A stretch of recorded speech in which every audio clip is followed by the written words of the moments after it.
Bueno, para todos muy buenas noches, buenos días, buenas tardes, dependiendo de cuándo nos estén escuchando. Mi nombre es Jairo Sebastián Cáceres Estupiñán y junto con mis compañeros les presentaremos un pequeño podcast el día de hoy acerca de las crisis financieras y el impacto de la misma, comenzando desde el año 2009, que es la crisis financiera más reciente que hemos vivido, dejando de lado pues la temática COVID, que es un tema inherente a la crisis que se vivió de manera reciente. Más queremos tratar el tema de las crisis, cómo esas afectaron y su relativo impacto, por decirlo así, dentro de los años consecuentes a la misma. Que me gustaría pues primero dejar de antemano conocer ante todo la temática. El tema de las crisis financieras es algo que eh, nunca ha sido un secreto, que el tema económico es un tema muy álgido y no solo para dos, tres entidades financieras, sino de manera mundial. Es un tema muy enfático para cualquier nación, en donde no se puede dejar de lado un rubro como la misma, la economía, y como el control de la misma y el descontrol también, así, por así mencionarlo, puede ocasionar grandes problemas y no solo en el sector donde se está manejando, que es un sector económico, sino además eh, áreas circundantes que a este le afectan, mencionando así no solo áreas, sino naciones, países y otro tipo de relaciones que se ven afectadas por el simple hecho de mover o es dentro de la escala de la economía presentarse un cambio. Entonces, bien, que hay que saber, que debemos conocer para poder comentar esto. Entonces, eh, quiero no tener un recorrido tan vasto desde las primeras crisis que se presentaron en la humanidad o las más antiguas, que pues durante el transcurso del semestre académico se vinieron trabajando en diferentes trabajos, sino también quiero es enfatizarlos en lo más reciente, y no solo esto, sino intentar darle un enfoque de manera académica, no solo por mi parte, sino mis compañeros. Entonces, nuestro énfasis lo dimos de manera reciente, en donde eh, comenzamos por la crisis del 2009 como tal, pero hay que de tener en cuenta, sin dejar de lado, que no, esto llegó el 2009 ya, no, o sea, se venían dando episodios de manera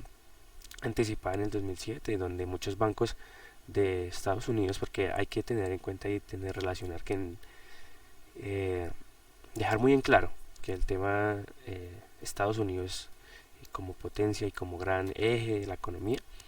es quien da paso a muchos quiebres económicos de manera global. Entonces nos encontramos en Estados Unidos en el 2007, como podemos ver en la pantalla, dice que esa es la cronología de una crisis. Vamos a utilizar un material para pues el podcast del día de hoy, eh, una línea del tiempo en donde pues nos estaremos eh, trabajando al respecto. Entonces, bien, venimos que en el 2017 se venían presentando pues problemas de manera en donde las hipotecas tóxicas o hipotecas basura se están empezando a ver de manera más seguida y de manera como más a tener en cuenta, como pilas ahí, este tipo de activo tan peligroso hay que tenerlo en cuenta. Y, y se empieza a ver desde el 2007 a finales del 2007 cómo este tipo de activos está empezando a tenerse bajo el ojo de la mira de muchas personas, pero sin embargo lo que mencioné anteriormente, el, la dejadez o de políticas respecto al control de las mismas hizo que esta fuera una bola de nieve que conforme pasaba el tiempo iba creciendo hasta que pues se desborda, ¿no? Bueno, se nos habla el pánico financiero, donde el 9 de agosto, que los primeros sacudos, lo que venía mencionando, en donde todo el tema de las hipotecas, que o sea, es el tema más grande que alberga esto, la crisis de las mismas, cómo ese activo tan peligroso y por ser pa, considerado de una manera tan lívida, pues daba pie al problema.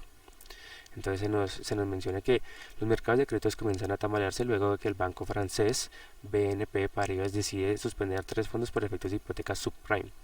Que son las hipotecas subprime? Son hipotecas que son mucho más riesgosas, pero o sea, son como líneas de crédito especializadas, exactamente son ellos, de líneas de crédito especializadas en donde por una tasa de interés más elevada, o sea, un riesgo más elevado, eran más asequibles. Entonces, pues es o sea, un peso por la, ¿no? O sea, no, no todo es color de rosa, ¿no? Entonces, sí, son más fáciles de acceder, pero ¿a qué precio? Entonces, por ese tipo de hipotecas es donde, de cierta manera, nace esta problemática. Se nos menciona ya como tal el 2008, ya el 7 de septiembre, en donde dice, estas dos empresas, lo que son los gigantes de Estados Unidos para prevenir, que dice, para prevenir el colapso del mercado hipotecario en el país, se trata del rescate financiero más grande de los Estados Unidos. Se nos habla de Freddie Mac y Fannie Mae. Estas dos empresas son responsables del 50% de las hipotecas en el país y se vieron afectadas por una enorme cantidad de activos tóxicos, que son las hipotecas subprime. Al día siguiente, las acciones del banco de las inversiones Lehman Brothers, que es como tal el banco que desata todo esto, caen el 45%, iniciándose la derrumbe del sector financiero golpeado por la crisis subprime. Esto, o sea, eso vienen siendo los golpes como los primeros golpes en la mesa de miren, está pasando esto, mire cómo sus acciones están bajando por los problemas que se están dando no aquí sino en Francia, en Europa, entonces des en cuenta, pero dejaron que esto siguiera amasándose y pues estallase. Ya se nos menciona el 18 de septiembre del 2008, en donde como tal Lehman Brothers cae, el banco, dice el Banco de Inversiones se declara en bancarrota, luego de que el gobierno se negara a salir al rescate del Bank of America en la compra de Merrill Lynch. Lehman Brothers, el cuarto banco de inversiones de Estados Unidos, cae abrumado por sus pérdidas en el sector hipotecario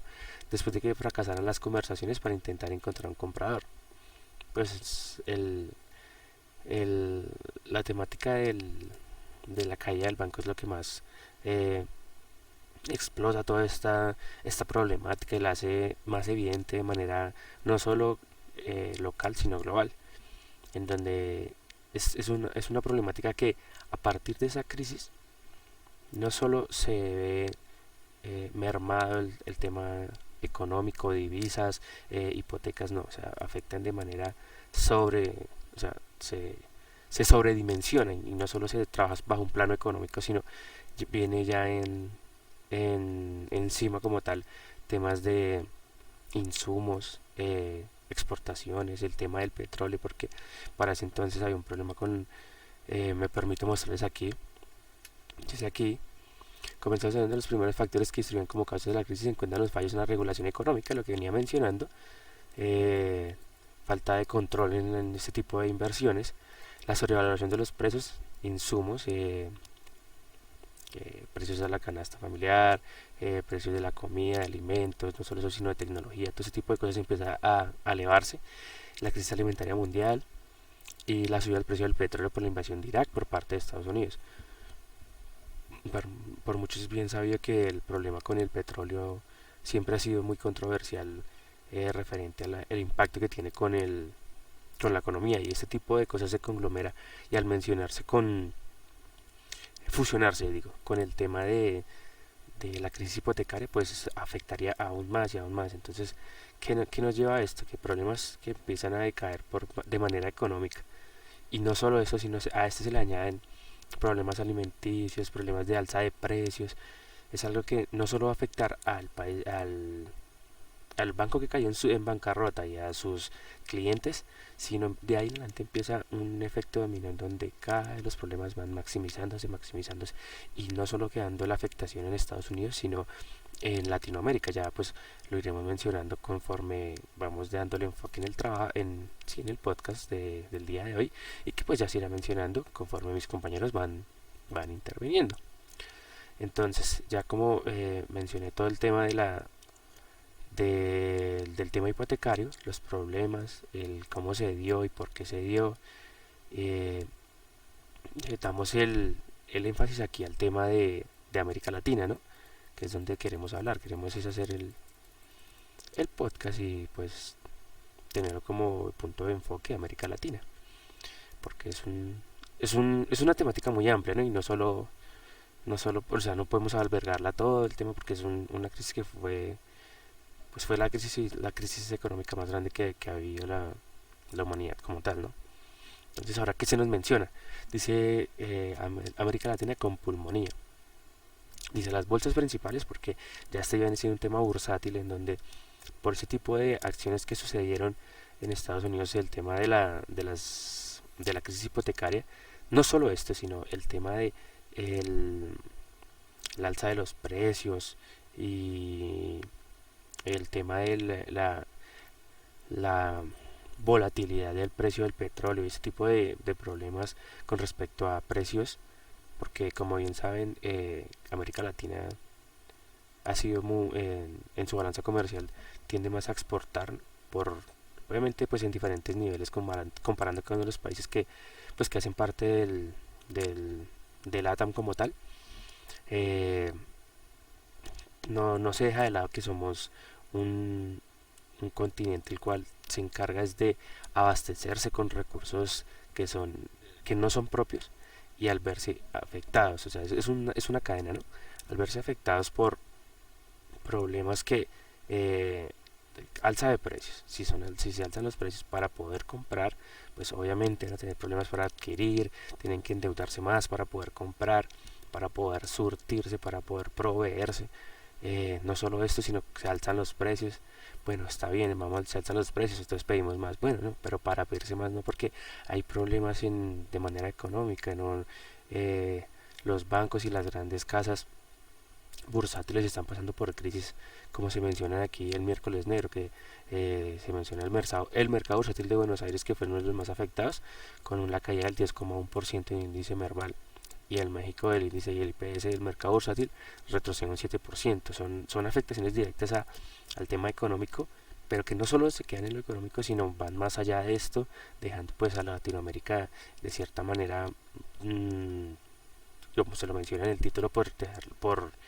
intentar hacer una comparación con pulmonía, una afectación en donde se sobrevive, pero ¿a qué costo? Literal, la palabra aquí digamos, es un juego de palabras de a qué costo, ¿no? Porque se puede llevar la situación, pero ¿cuánto se está dispuesto a adquirirse, a endeudarse, a perder? Ya bien, pues mis compañeros hablarán acerca del tema de cómo se ve la afectación de esas crisis, cómo se aterriza a una crisis ya más moderna y cómo esta nos puede llevar y dejar una conclusión. El desequilibrio externo afecta a Colombia. El déficit en cuenta corriente en 2009 alcanzó un saldo de 5.738 millones de dólares, 770 millones más que en 2008. A pesar de este aumento, este saldo resultó inferior al que se alcanzó en el periodo 2007-2008, donde aumentó el déficit en 1.382 millones de dólares, donde los ingresos corrientes en 2009 estuvo asociado a la caída de exportaciones. Los movimientos netos de capital durante este periodo presentaron un descenso en comparación con el año anterior, pasan de 8.053 millones de dólares en 2008 a 7.061 millones de dólares en 2009. El fuerte descenso en la oferta neta de divisas del sector privado por los flujos de capital, que pasó de 5.382 millones de dólares en 2008 a tan solo 215 millones en 2009, dado por el volumen de préstamos en moneda extranjera y por la disminución en movimientos de divisas provenientes de cuentas corrientes de compensación. A pesar de este comportamiento, los flujos de inversión extranjera directa descendieron en comparación con el 2008 en 1.626 millones de dólares, alcanzando los 6.913 millones de dólares, continuando siendo una fuente importante de divisas que permite la financiación del déficit en, en cuenta corriente. También reducir el grado de vulnerabilidad de la economía nacional ante la crisis económica mundial y la mayor revaluación del peso. El sector oficial se convirtió en un fuerte oferente de divisas, aumentando los flujos de capital por concepto de préstamos netos y operaciones especiales. La entrada de capitales del sector público en 2009 ascendió a 6.805 millones de dólares, con un incremento de 376% en comparación con 2008, sustentado por los mayores flujos de endeudamiento del gobierno, que aumentaron en un 409%, y por las operaciones especiales. La entrada de capitales del sector público en 2009 ascendió a 6.805 millones de dólares, con un crecimiento de 376% en comparación con 2008, sustentado por los mayores flujos de endeudamiento del gobierno, que aumentaron en un 409%. Y por las operaciones especiales, que crecieron en 391% en comparación con el 2008. A pesar del déficit en cuenta corriente, el panorama externo siguió siendo positivo para el país ante dificultades como la alta inestabilidad de tipo de cambio durante el 2009, la contracción de la demanda externa y los bajos precios en los commodities. a nivel internacional. Muestra de ello fue el incremento del 5.1% en el monto de las reservas internacionales netas, acumulando un saldo de 25.285 millones de dólares en 2009. A pesar de esto, se presentan problemas con el PIB, Producto Interno Bruto. Del lado de la oferta se tiene que el sector industria y comercial se presentó un fuerte descenso en contraste con el sector construcción, que mostró una notable recuperación en relación del desempeño obtenido en 2008, mientras que la industria y el comercio acumulaban un crecimiento de 0.1% en este año. Estas ramas de la actividad mostraron una reducción de 4.6% en 2009. Por su parte, la construcción pasó de menos 0.3% al 12.8% en el mismo periodo. El deterioro de las ventas reales del comercio minorista muestra una caída de 2.7%. La industria, de acuerdo con la ANDI, conservó el ritmo de desaceleración que traía a mediados de 2008. Sin embargo, este sector ha reducido sus indicadores negativos, pasando de variación negativa del menos 10% en enero del 2009 a 5.8% en diciembre, a menos 5.8% de diciembre del mismo año. Se refleja en la baja utilización de la capacidad instalada y una fuerte concentración del empleo industrial, en contraste con los mayores pedidos, el menor volumen de inventarios. Por su parte, el sector de construcción fue el que presentó el mayor dinamismo durante los 12 meses del 2009, con un crecimiento acumulado de 12.8% comparado con el mismo periodo del año anterior. Este desempeño se vio favorecido por el aumento de obras civiles, aunque se destaca el descenso del 21% en el área aprobada, especialmente para la vivienda. El PIB para el lado de la demanda no muestra mejores indicadores. Así, durante los 4 trimestres del 2009, la demanda final presentó una caída del 1.8% al compararla con el mismo periodo del 2008. Esto confirma con la caída del 16.4% que se presentaron las ventas reales de vehículos y motocicletas durante el 2009, siendo este grupo el que de lejos presentó la mayor contribución negativa. Este deterioro de consumo de los hogares tuvo relación con la pérdida de poder adquisitivo en los ingresos de 2008, el creciente índice de desempleo, los menores créditos otorgados y solicitados, y la pérdida del dinamismo en el crecimiento de las remesas durante el 2009. La inversión mantuvo una tendencia durante el 2009 ocasionada por la menor confianza como reflejo de la baja demanda interna y externa, la alta inestabilidad del tipo de cambio, el elevado costo de materias primas, el crecimiento de la carga financiera y el considerable descenso de las utilidades. El componente de la maquinaria y equipo fue la mayor contracción, presentando caídas que superaron el 14%, mientras que durante ese mismo periodo de 2008 se presentaban registros que superaban el 14%. Las exportaciones entre enero y diciembre de 2009 registraron un descenso de 12.7% que respecto del año anterior. A pesar del aumento del volumen exportado, las ventas de petróleo fueron las que más contribuyeron a la variación negativa de los productos tradicionales a través de los descensos en los precios internacionales, mientras que las exportaciones no tradicionales de confecciones, metales, manufacturas, cueros fueron las que presentaron los mayores descensos. El fuerte deterioro en las exportaciones tuvo como principales causas las menores ventas en Estados Unidos, Venezuela y Ecuador, la reevaluación del segundo semestre del año, la inestabilidad de los precios de los productos básicos, particularmente del petróleo, en este caso el mercado estadounidense. Las menores compras aún en nuestro país tienen como justificación la profundización en la crisis económica durante el primer semestre del 2009. El deterioro comercial con el país vecino no se debe propiamente a la desaceleración económica producto de la crisis, sino a los continuos problemas políticos con el presidente. Este malestar diplomático ha generado constantes cierres de la frontera para los productos colombianos y un elevado nivel de incertidumbre acerca del pago de deudas contrariadas con ese país. El anuncio de enero del mandatario venezolano de devaluar su moneda podría afectar la competitividad de los productos colombianos, con lo que las exportaciones hacia ese país probablemente se reduzcan aún más, reflejándose un descenso del PIB colombiano. La inestabilidad en el tipo de cambio y en el precio de los productos básicos, la contracción económica mundial. Los problemas diplomáticos impactaron de forma negativa la evolución de las exportaciones y con ello la actividad económica en general. La disminución de la tasa de inflación tras 2 años consecutivos de incumplimiento en la meta de inflación. La inflación refleja un comportamiento que se debe a la reducción de los precios de materias primas importadas que se presentaron que presentaron un incremento anual en menos 6.6%. La revaluación durante el segundo semestre y los bajos precios internacionales de materias primas justifican el desempeño de este desempeño. De esta manera, la reducción de precios en 2009 estuvo ocasionada tanto por componentes del lado de la demanda como de la oferta fundamentados en la desaceleración económica nacional y mundial, que redujo el costo de vida para los empresarios y los hogares. Los indicadores laborales de los colombianos están en deterioro, fenómenos asociados a la fuerte caída de la actividad económica a nivel nacional y la apreciación del peso experimentada durante el segundo semestre del 2009 contribuyeron a explicar que el mercado laboral registró en el trimestre de octubre a diciembre un deterioro frente al trimestre de 2008. En el comercio, el total del empleo durante el 2009 presentó una caída de 2.8%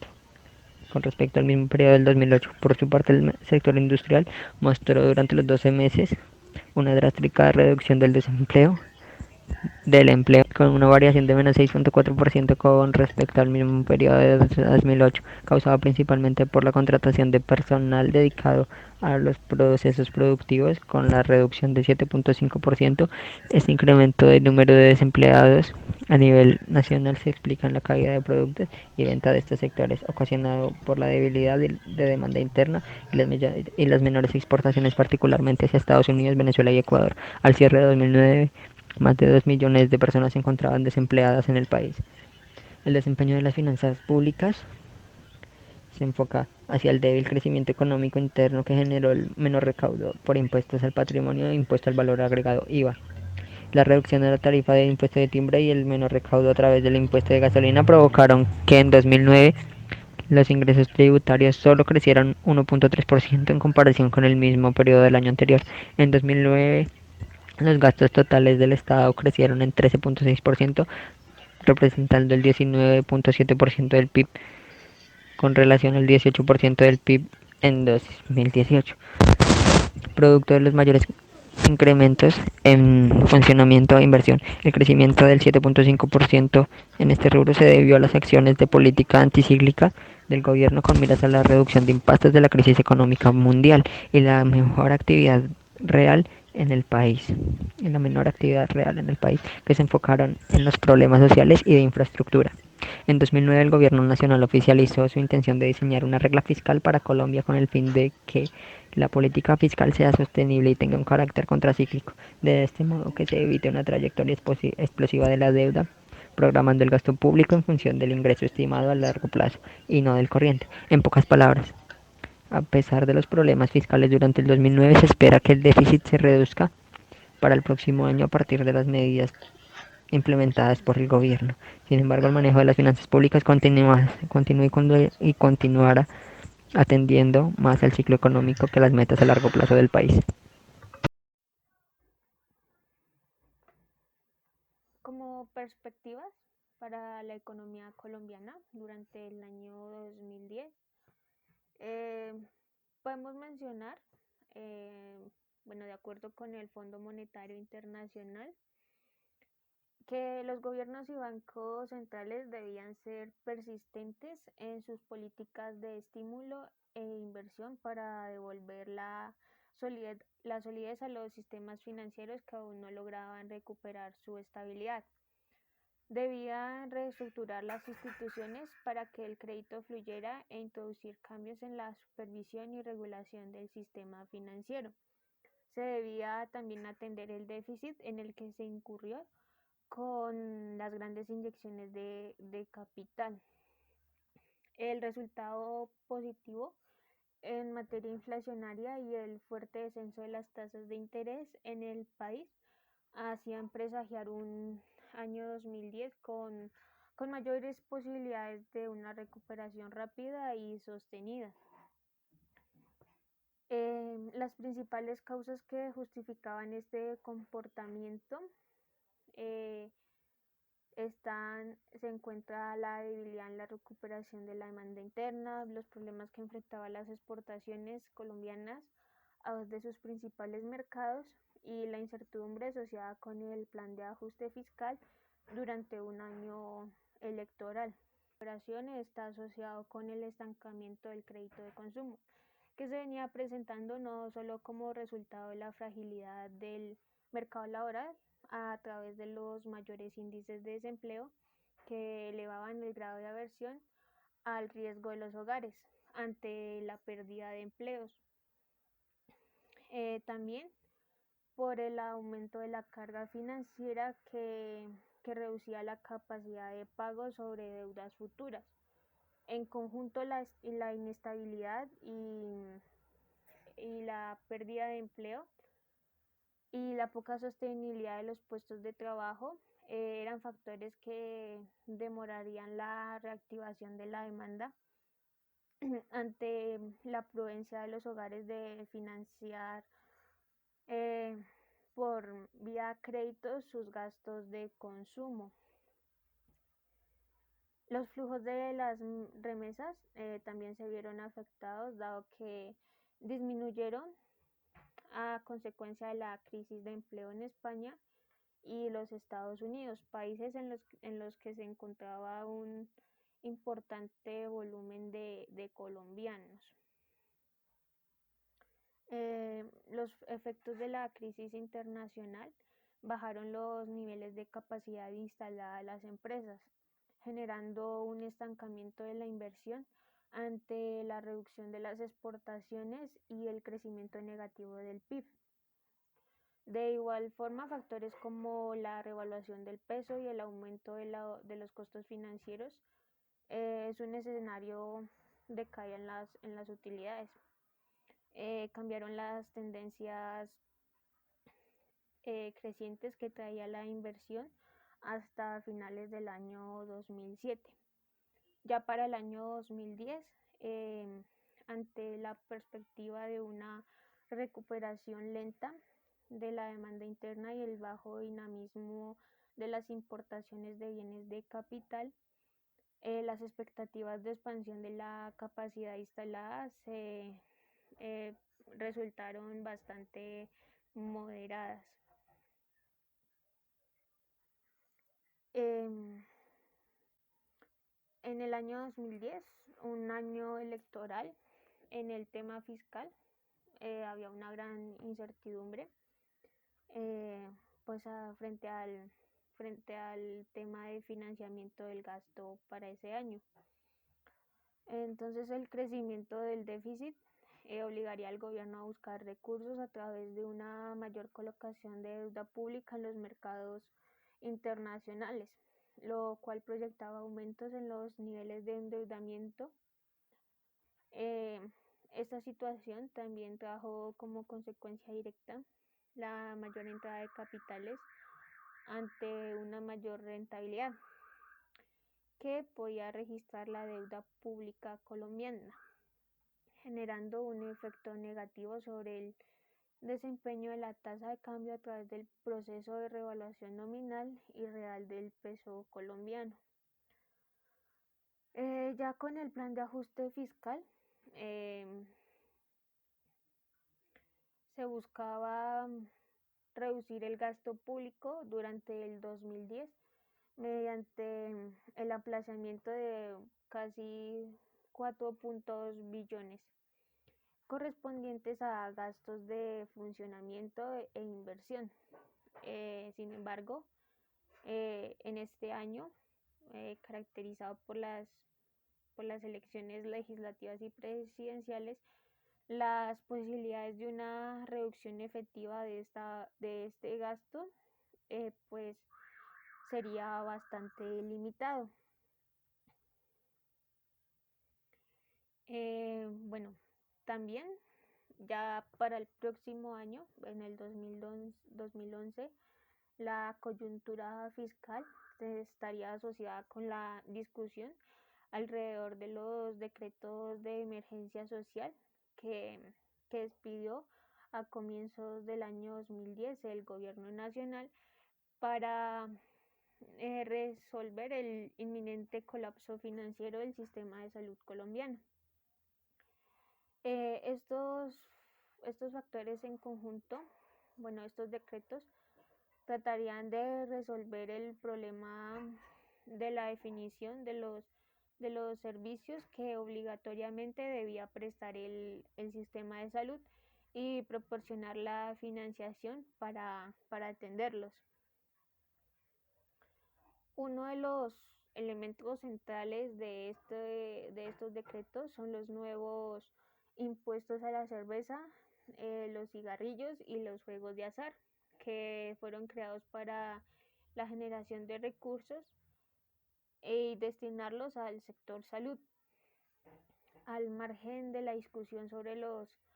alcances de estas medidas, pues si no bien resulta sensato desconocer en principio la bondad de algunos decretos, aún no es claro, entre otras cosas, el grado de factibilidad financiera, su viabilidad y efectividad general para que de acuerdo con el gobierno son el corazón de los problemas del aseguramiento de la salud colombiana.